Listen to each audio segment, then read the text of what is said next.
Hey everyone, welcome to Portfolio Profits Podcast. I'm here with a very special guest, Emerson Laddick. Welcome. Hi. I'm so excited as Emerson is actually on the Wise Group team and she joined us about a year ago. Is that right? Yeah. Diving headfirst into real estate as a young gun, we like to say, in her young 20s. But the cool thing about her story is that she comes from real estate royalty here in Fisher. So tell us about how you got excited about real estate and what we're doing today. Yeah, Megan, thank you so much for having me here. I'm so excited. Like Megan said, I got my real estate license about a year ago. So July of last year. Yeah. And I have just been learning and growing this last year of how to really invest my time and myself into something new, but also not far from what I have known growing up. Like Megan said, my dad has been in real estate since around like 2008. So doing the math, almost 20 years. And so I've kind of grown up seeing him on that side of his career and different things, and been able to learn a lot. Let me get this straight. Your dad was trained as like an accountant, CPA, and then went into real estate? Yeah, so my dad went to IU, which Megan and I were like, oh no, boiler up all the way.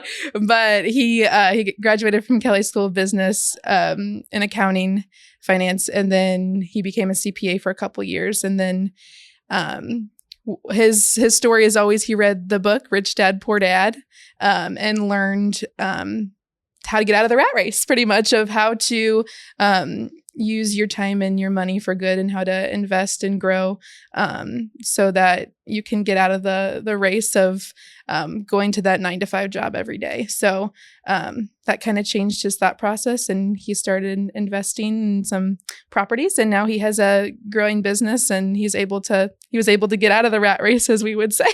Yeah. And I love watching you kind of grow into this industry, because I know your background experience growing up with your dad, who I admire and respected my entire 20 years in this industry, is watching him grow into a very big, huge portfolio of renting homes, managing homes, understanding investments, but also selling residential homes here in Fishers, right? So very much same trajectory in my path, and just understanding knowledge and the market at a high level, and then wanting to share that with people, which I think is really cool. And you've been influenced your whole life, living around a go-getter dad who understands numbers and understands how real estate can be very attainable for generational wealth at a young age. And that's kind of what we paired up to talk about, right? Is to explain to the next gen that renting and buying can be two very different things. They both can be very expensive, but one may have a much better outcome. And how can we get them there faster into that home ownership if it's right for them, right? So tell me about your passion in investing and what you've learned here from your dad over the years. For sure. I just think it's so cool that I've been given the opportunity of, like, I was raised around a go-getter like dad. And so he kind of has taught me how to and really invest my time and my money, like I've said, and what that looks like. And so I feel like I'm taking a lot of steps now, starting with getting my real estate license, and then going from there and investing, hopefully, to buy an investment property in the next couple of months, and start there, because I think that whenever you are young, it's the time to start. And even though it can be scary and you could be like, I don't know what I'm doing, I think that it's important, because you can, when you're starting young, you have a big gap. My dad was talking the other day about how he started when he was 38 in real estate, and how it's so cool. I'm 24 now, and I get to start now. I have a head start on a lot of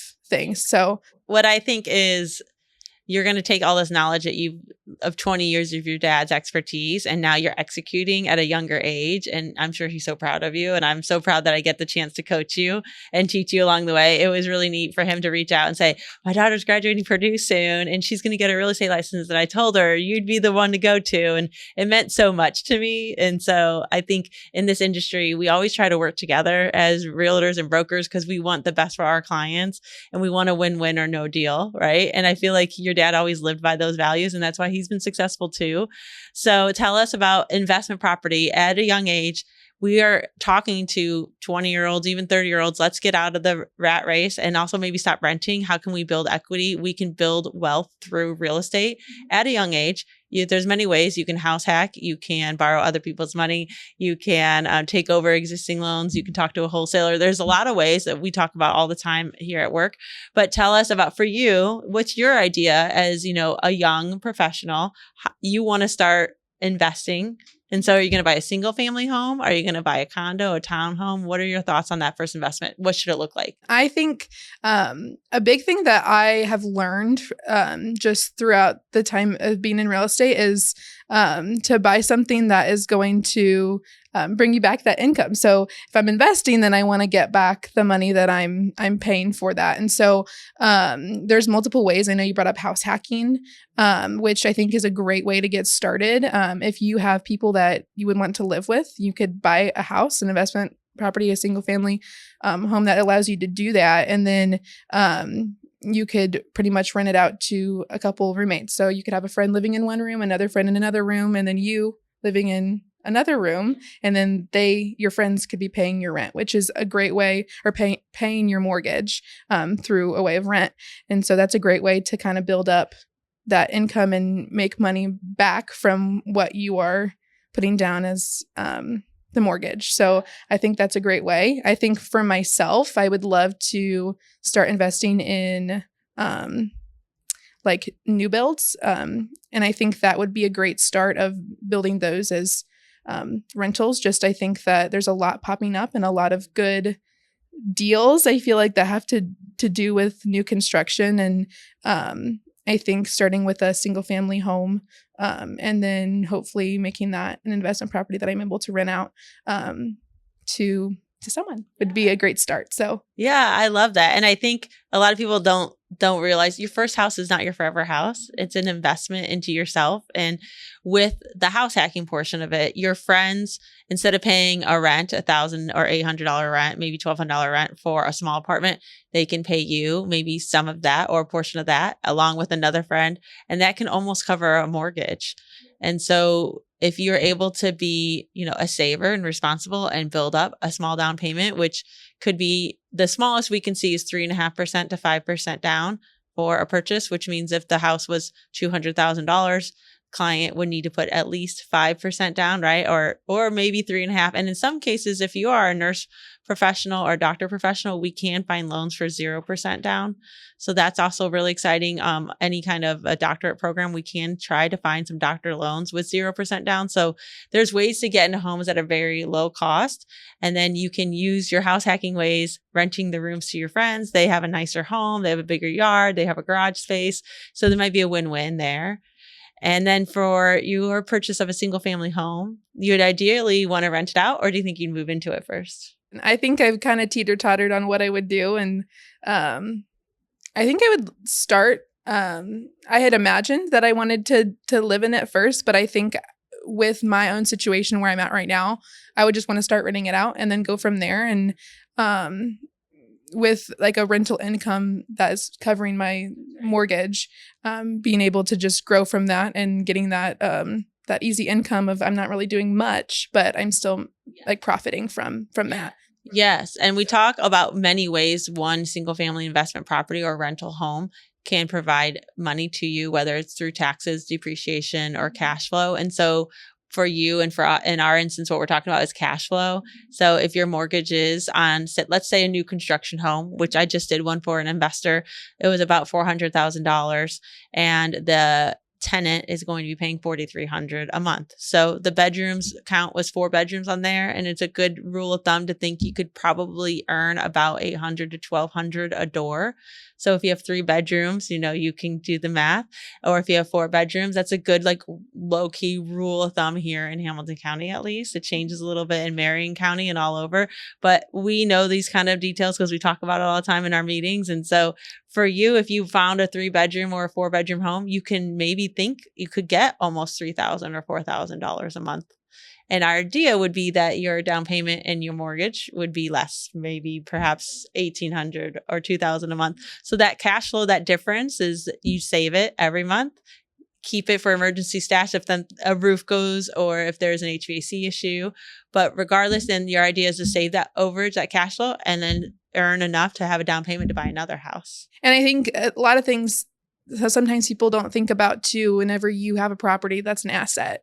If you're just renting, you're giving away your money, and like you don't have anything to show for. But whenever you buy and purchase a property, like that's your asset that you have, that not only are you receiving that cash flow, but you also have that's a part of your net worth. Yeah. So I think that's something important to remember too. And I think in our maybe in our day and age of schools, they don't always talk about equity and what a house can do and an asset. And I don't know if our parents ever really, well, your dad did, right?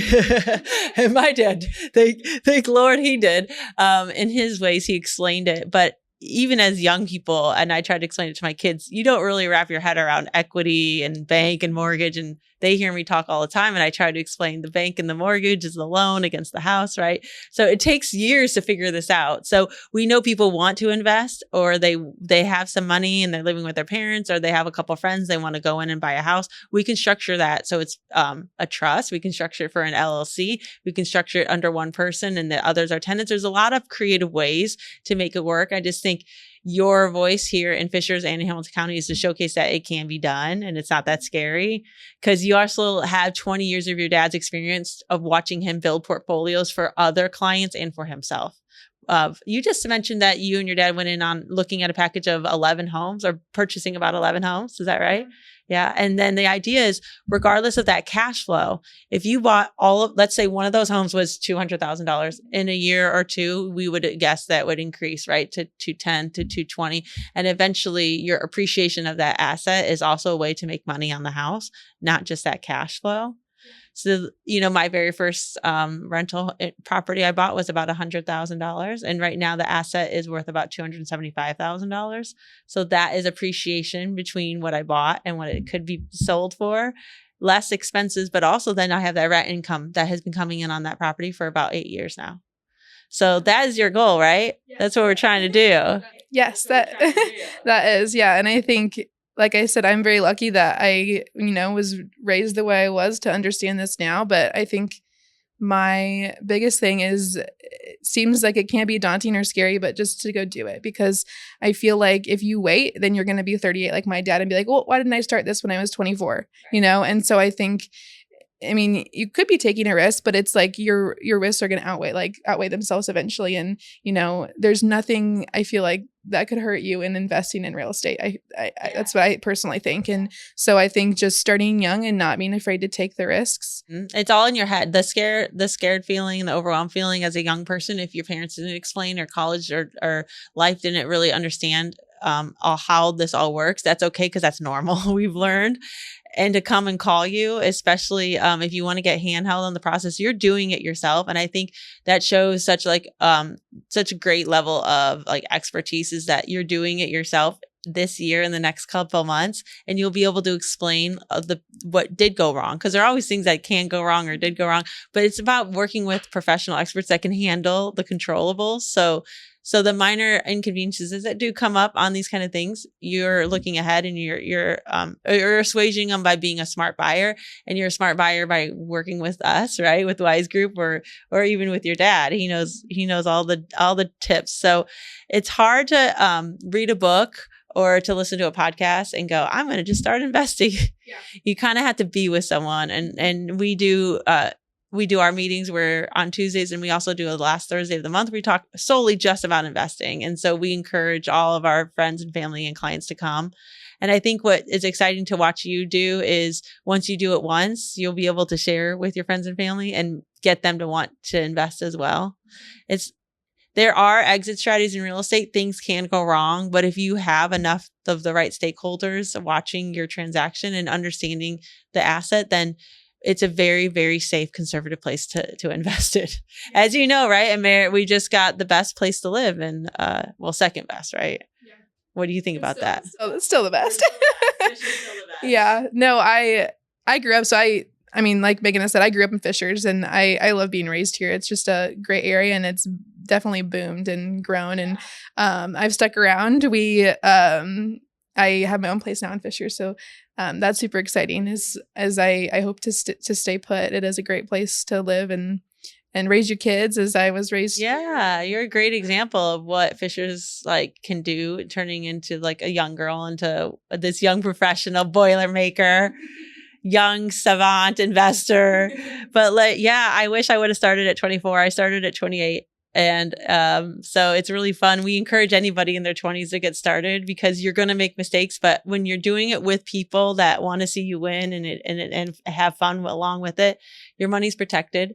And to learn alongside of us until you can save your money or find your friends and pool your money, right? There's so many ideas. So what do you think in the next, a year from now, we'll redo our podcast. Okay. Yeah. So in a year from now, we get to share what we're going to have at least one rental property. It's going to cash flow. It's probably going to have already increased in price. Okay. We'll talk about that. We'll talk about maybe a tenant that was a bad tenant, but you just called your dad and the plumber ran over. So it's no problem if the tenant had an issue. We got the people, right? Yeah. I mean, what else do you think we'll be talking about?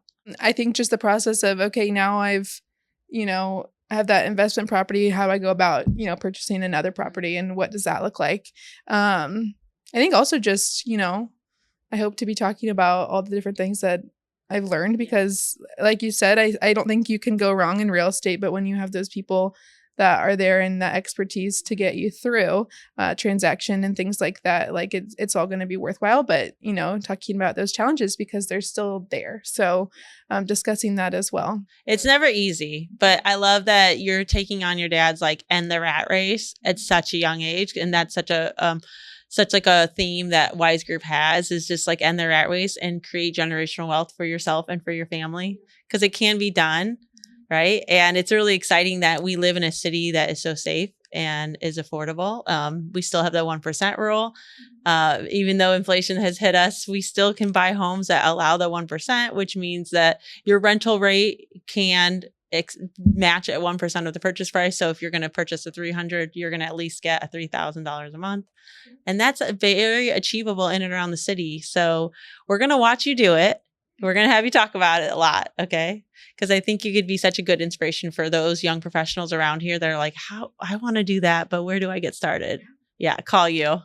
Come into the office to our meetings. Exactly. Yeah. That's a great start for sure. All right. Well, thanks for coming. And I'm so excited to hear in 1 year how many investment properties are on the horizon for you, girl. All right. Keep shining. Thank you. Thank you.